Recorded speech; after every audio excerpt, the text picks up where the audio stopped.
Oui, mais pourtant, votre projet de musée s'est trouvé contraint justement à produire une réponse à cette situation. Voilà, donc ça a été effectivement, qu'est-ce que vous faites quand vous... Alors, le projet en 2 mots, c'est un projet assez ancien à La Réunion qui se positionnait contre le récit dominant colonial français, qui était « vous n'existez pas sans nous, seule la mère patrie vous a donné existence ». Bon. Alors quand vous vous promenez sur une île où les gens sont venus d'Afrique, c'est-à-dire la côte Est, ou Madagascar, Yémen, Inde, Chine, puis il y a des musulmans du Gujarat,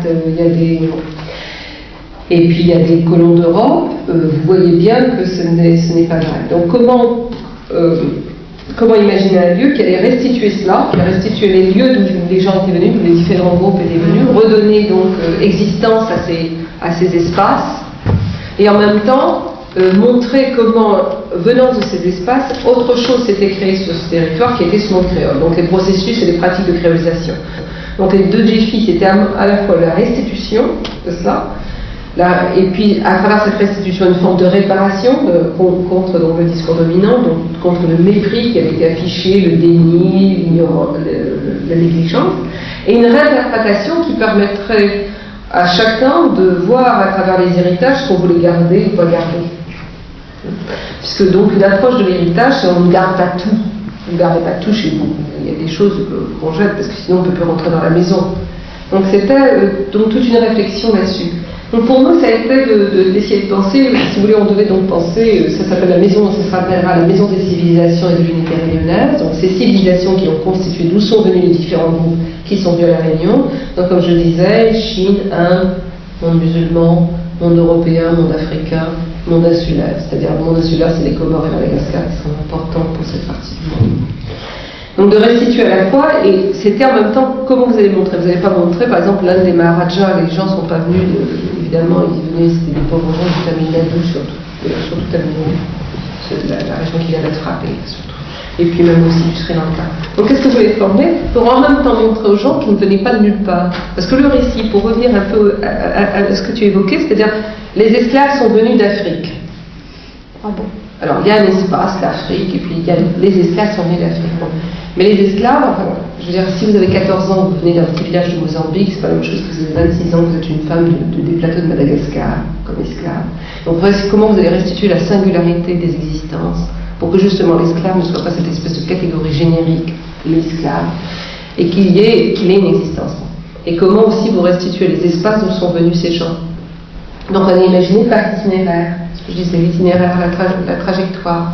C'est-à-dire que si on prend par exemple l'histoire, parce que vous avez quand même des archives, notamment pour les esclaves, les engagés, même les colons, machin, tel âge, venu parfois de là. Parfois on vous donnait la tribu, l'ethnie. Bon. Alors parfois on n'a pas nécessairement le point d'origine, mais de là, ce qu'on a imaginé, c'est par exemple, on imagine la vie d'une femme, 24 ans avec au Mozambique, elle part, en général elle partait d'une ville qui s'appelle Kelima. Et alors on pourrait restituer ce que c'était ce monde en, je sais pas, 1700, 1790, on sait rien. Bon, on restituerait qu'est-ce que c'était que ça, qu'est-ce qu'il y avait là. Il y avait des royaumes, quelles étaient les cultures, c'est-à-dire qu'on remontrerait que les gens ne sont pas venus de nulle part, il n'y avait pas d'espace blanc, il n'y avait pas d'espace comme ça, c'est pas des bêtes qu'on a pris et qui trouvent leur existence en devenant esclaves, c'était des gens qui existaient dans des familles, dans des organisations sociales, culturelles, politiques, économiques. Et on retracerait le trajet jusqu'au port. Quels étaient ces ports? Parce que les ports négriers étaient des ports, des espaces de commerce avec des interprètes, parce qu'il y avait des gens qui fallait qu'ils parlent les langues, dans des espaces assez urbains, assez avancés, assez, je veux dire, développés. C'était pas des gens sur la plage pour attraper quand j'étais dans un...